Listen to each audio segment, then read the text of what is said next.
Eu sou a Monalisa Perrone e esse é o Item Mais da CNN.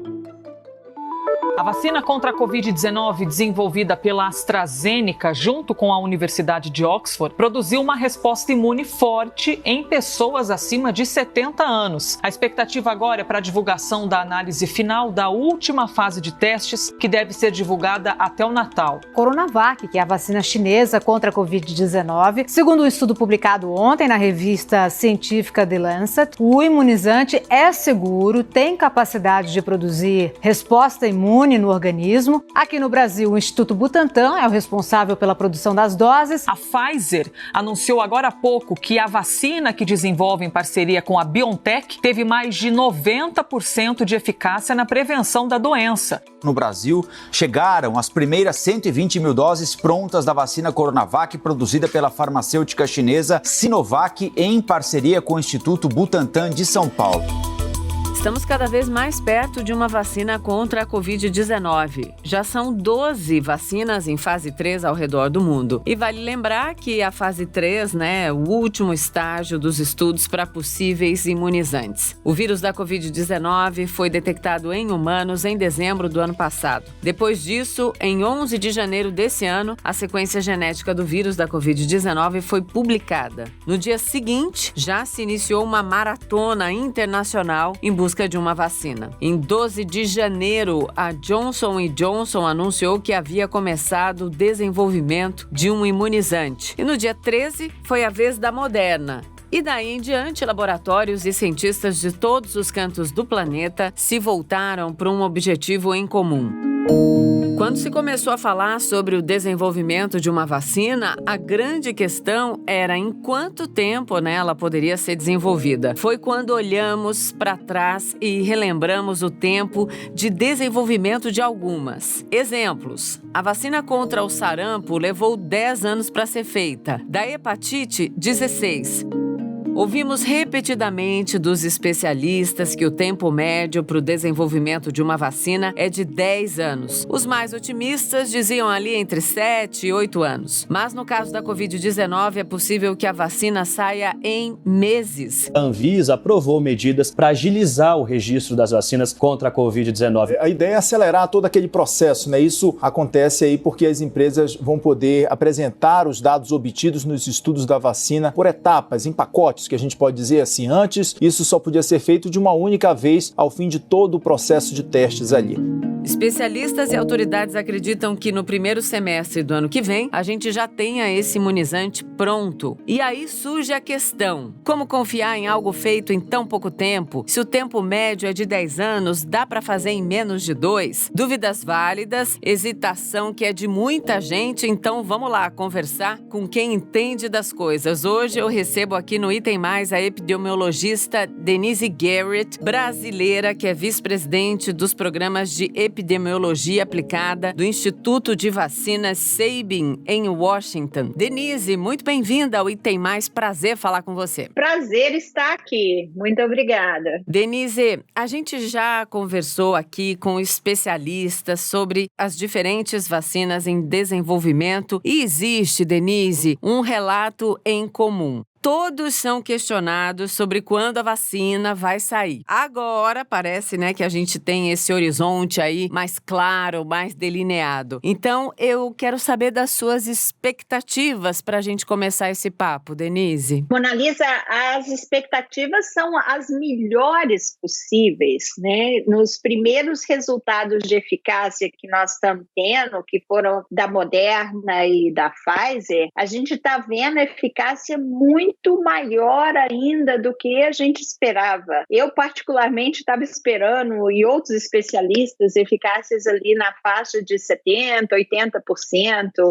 O FDA estava aceitando até 50%, mas o que a gente está vendo é 95%, 90%, 95%, o que é maravilhoso. Sem dúvida. Agora, a gente aceita tanto a evolução tecnológica, científica, para as outras questões, para olhar para o universo, para pesquisar isso, aquilo, para o carro que vai voar, que não vai ter motorista, para tudo que vai chegar na nossa casa. Por que as pessoas têm dificuldade de aceitar o desenvolvimento de vacinas num período recorde, se o recorde é sinônimo desse tempo moderno, do século XXI? O que passa na cabeça das pessoas? Me ajuda, por favor, Denise. Mona Lisa, eu acho que muito disso vem de falta de informação mesmo. Não somente de falta da informação correta, mas também dessa disseminação terrível de informação que é incorreta.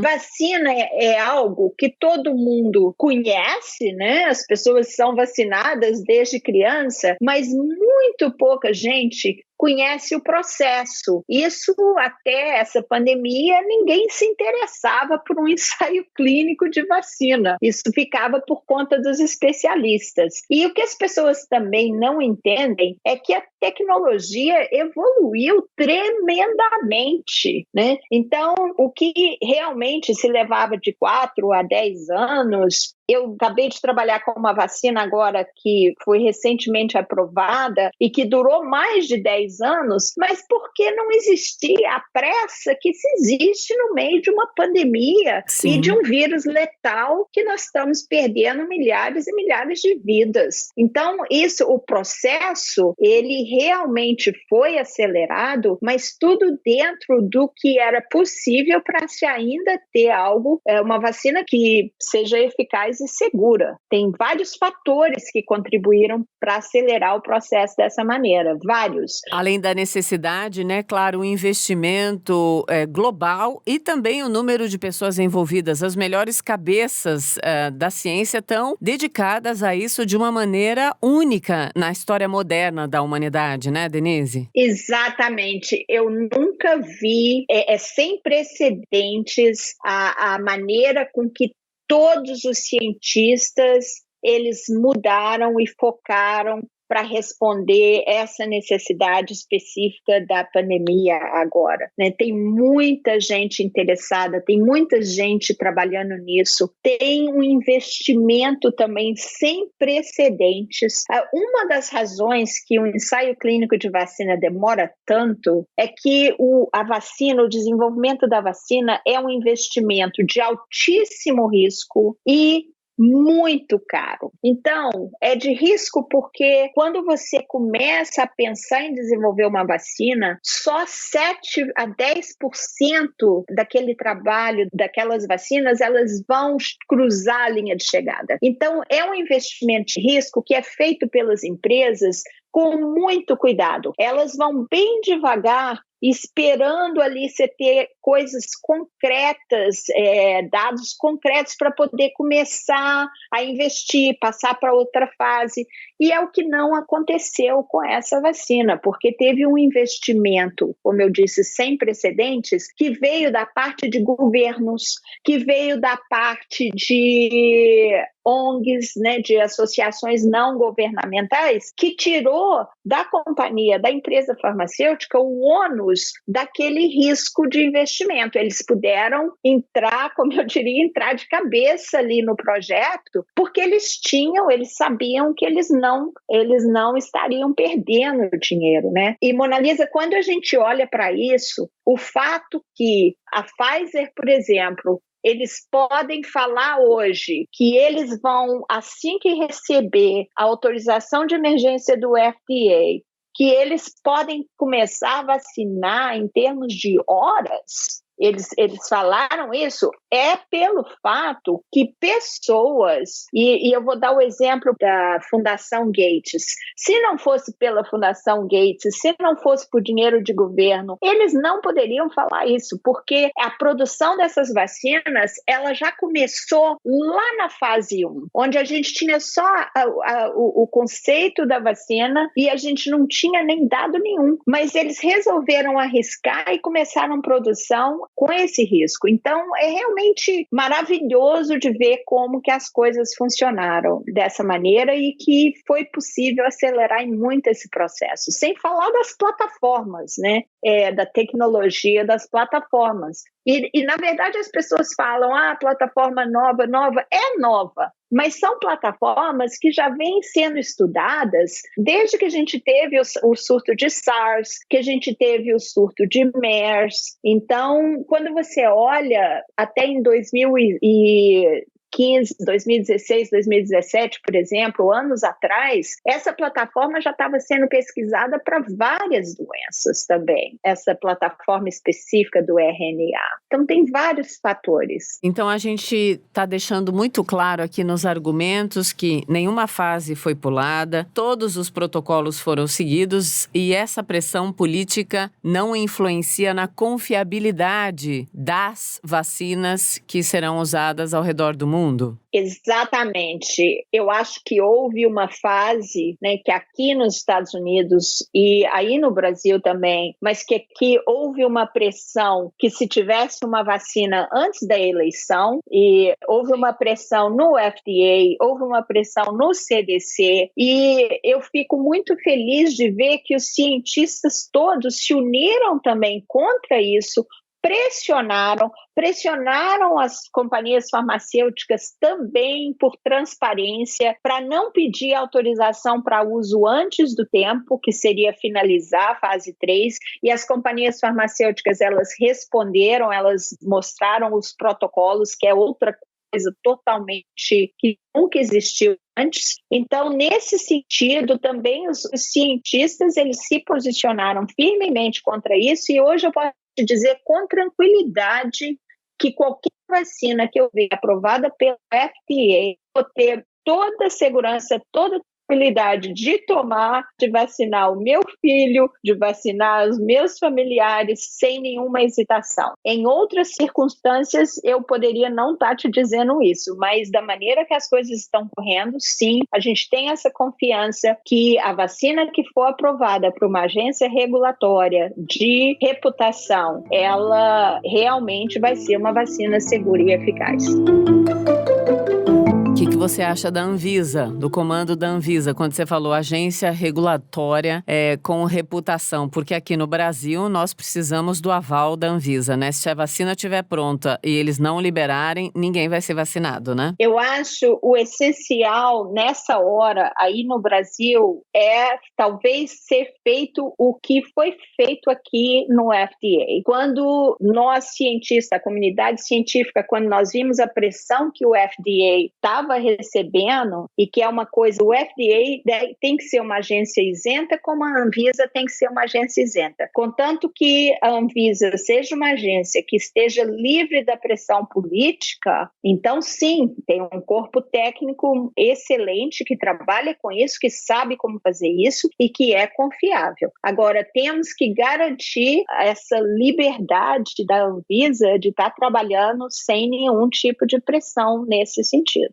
Sim. Você tem acompanhado os fatos relacionados às últimas polêmicas envolvendo a Anvisa e a Coronavac, a vacina que está sendo desenvolvida entre a Sinovac, o laboratório chinês, e o Instituto Butantan em São Paulo, ou não, Denise? Sim, acompanhei sim, Analisa, acompanhei de perto. Isso, você então como uma pesquisadora, uma referência importante, esse episódio de alguma maneira mancha a confiabilidade ou são percalços que podem acontecer quando a gente está nessa expectativa enorme em relação à vacina? Você soube, né, que os testes foram suspensos por causa de um evento grave. Esse evento grave, no primeiro momento, eles não disseram o que era, e horas depois de toda a pressão, veio à tona de que foi um homem que ele se matou, um suicídio, não tem nada a ver com a vacina, e depois eles voltaram atrás. Mas a dúvida sobre a pressão política, né, Anvisa ligada diretamente ao governo federal que briga com a liderança política do estado de São Paulo por uma relevância nas eleições de 2022, enfim, tem todo um contexto político aí que veio à tona também. Me fala o que você viu desse episódio e como esse episódio pode arranhar ou não a credibilidade da Agência Reguladora Sanitária do Brasil. Olha, Mona Lisa, eu acho que esse episódio foi uma sucessão de erros e principalmente de falha de comunicação. Foi lastimável a maneira com que a situação ocorreu em termos de houve erros sucessivos por parte dos vários envolvidos nessa situação, em termos principalmente de não haver uma comunicação clara, porque os passos são claros, né? Se há um evento adverso, sério, os pesquisadores, eles comunicam, existe um comitê que monitora, eles comunicam à agência reguladora em geral, independente da causa, Monalisa, a primeira atitude é realmente parar o ensaio clínico até que tudo se esclareça, mas eu acho que a maneira que ocorreu foi uma maneira, faltou comunicação por parte de todos os envolvidos. Agora, o que eu acho mais lastimável em termos disso é porque realmente quem perde nisso é a população. Sem dúvida. O presidente pode até dizer que ele ganhou, mas se ele ganhou em termos políticos, perdeu a população. Então, isso realmente é a grande lástima, porque essa vacina, o que a gente precisa é a maior aderência possível a essa vacina. Se a gente quer, a vacina é a nossa ferramenta para vencer esse vírus, para colocar o pé no pescoço do vírus e realmente parar essa transmissão. Então, esse tipo de polêmica em torno da vacina, e não somente essa, mas vai ser obrigatória, não vai ser, isso só gera desconfiança na população ao redor da vacina, o que não é o caso. A vacina está sendo produzida dentro do maior rigor científico e o que a população precisa é de transparência e precisa de estar ouvindo os cientistas, né, e não os políticos, porque a vacina não segue uma agenda política, a vacina não tem nacionalidade, a vacina é um instrumento, é um direito de cada cidadão, é um instrumento de saúde pública. Então, eu fico triste de ver essa politização e uma situação que só prejudica a causa da vacina. Sim, eu também, sem dúvida. Denise, a gente tem ouvido demais também nas últimas semanas, e especialmente nos últimos dias, sobre a tal autorização de uso emergencial, né? As farmacêuticas vão fazer esses pedidos às agências reguladoras, como é o caso da Pfizer aí nos Estados Unidos. Em que casos, Denise, esse pedido é justificável, ele se aplica e ele tem a ver com o processo natural do desenvolvimento de uma vacina segura? Esse pedido emergencial, Monalisa, o que eu gostaria de ver é algo com o que a gente está vendo aqui com a vacina da Pfizer. Sim. Eles estão entrando com o pedido depois que eles terminaram a fase 3 da vacina. Eles já terminaram a fase 3, eles não entraram antes. Isso foi uma das coisas que os cientistas aqui solicitaram e que as companhias farmacêuticas, elas assinaram um compromisso de fazer. E a outra coisa é que os dados são extremamente convincentes, né? Quando você fala que 95% de eficácia, né, quando você fala os dados que eles têm são extremamente convincentes. Numa situação dessa, considerando a pandemia, é plenamente justificável esse pedido de emergência. Agora, quando não se há esse tipo de dados que são sólidos, muito sólidos, eu acho que um pedido de emergência precoce para algo que ainda tem chance de mudar ou algo que não é dessa magnitude, eu acho que pode vir ser muito prejudicial para a causa da vacina, porque a última coisa que a gente quer é soltar uma vacina que não vai ter uma eficácia boa e que as pessoas vão começar a se vacinar e ainda pegar a doença. Isso vai ser um prato cheio para as pessoas anti-vacinas, e a gente sabe que existem, e vai ser algo que vai prejudicar muito a causa. Em termos de segurança também, né, Monalisa? porque a gente sabe que vacina é uma das intervenções médicas mais seguras que existem, mas a gente sabe também que o máximo que a gente pode fazer, e no caso disso o mínimo seria terminar uma fase 3 com um número adequado de participantes para a gente poder dizer, vamos dizer que se são 40 mil, se são 30 mil ou 60 mil, que dentro daqueles 60 mil nós não vimos nenhum efeito adverso sério. É lógico que quando você começar a vacinar milhões de pessoas, pode ser que tenha um evento raríssimo, que seria, a gente tem vacinas que têm eventos raros. Vou te dar um exemplo. A vacina da influenza, em um milhão de pessoas pode desenvolver uma neuropatia.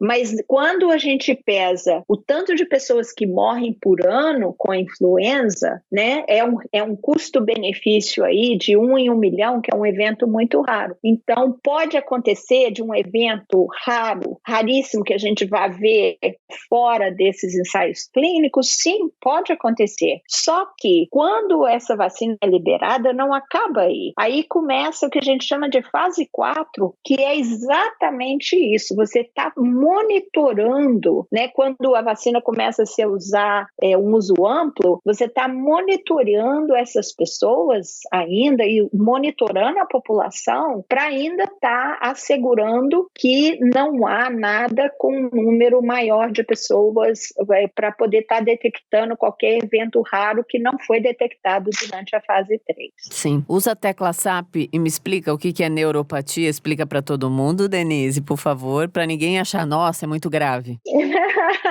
Não, por exemplo, e isso existem algumas vacinas que vão dar, que você pode ter um efeito adverso em 1 milhão ou mais. E nesse caso da influenza, é uma doença chamada Guillain-Barré, que pode estar associada com essa. É uma síndrome muito rara, onde você tem um ataque dos nervos no sistema periférico.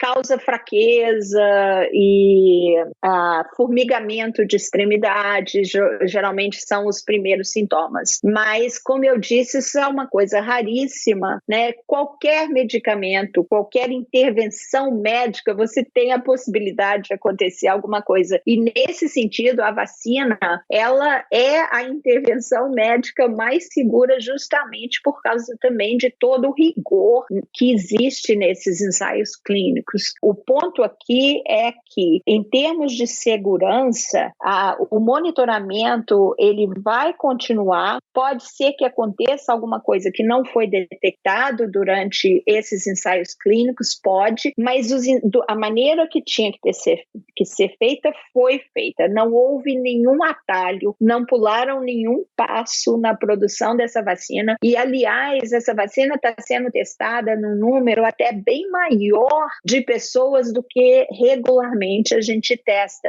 uma vacina em termos de produção. Esses números, você tem a Pfizer com mais de 40 mil, você tem a AstraZeneca com mais de 60 mil pessoas, você tem a Moderna com mais de 30 mil pessoas. Então, não se está pulando nenhuma etapa e nem negligenciando a segurança de maneira nenhuma. Quero ouvir a voz da sensatez agora na minha última pergunta. O que você diria para quem ainda está em dúvida, alguém que ainda não tem ali a confiança suficiente para que quando a hora chegar, essa pessoa possa tomar vacina? Qual que é o seu recado, papo reto, Denise? O papo reto, Mona Lisa, é que essa vacina, ela está seguindo, apesar de rápida, por várias razões ela foi mais rápida, mas está seguindo todo o protocolo. E no momento que você tem uma aprovação por uma agência reguladora, é uma vacina confiável. O meu conselho é: ouça os especialistas que você confia. Se há algum problema com alguma dessas vacinas, vacinas, eu tenho certeza que os cientistas, que são vozes independentes, que eles vão estar, os especialistas vão estar comunicando isso, e é uma vacina, é algo que é maravilhoso a gente ter isso disponível, né? E nós precisamos passar essa mensagem que é confiável. É uma vacina confiável e segura e eficaz. Adorei te ouvir. Até a próxima, Denise. Um beijo. Outro. Tchau. Obrigada. Que voz da sensatez perfeita para começar a semana. Então a gente continua, claro, olhando com cuidado e trazendo informação precisa para você, porque sim, conhecimento é proteção. Com conhecimento a gente toma as decisões corretas. Amanhã tem mais. Em Té.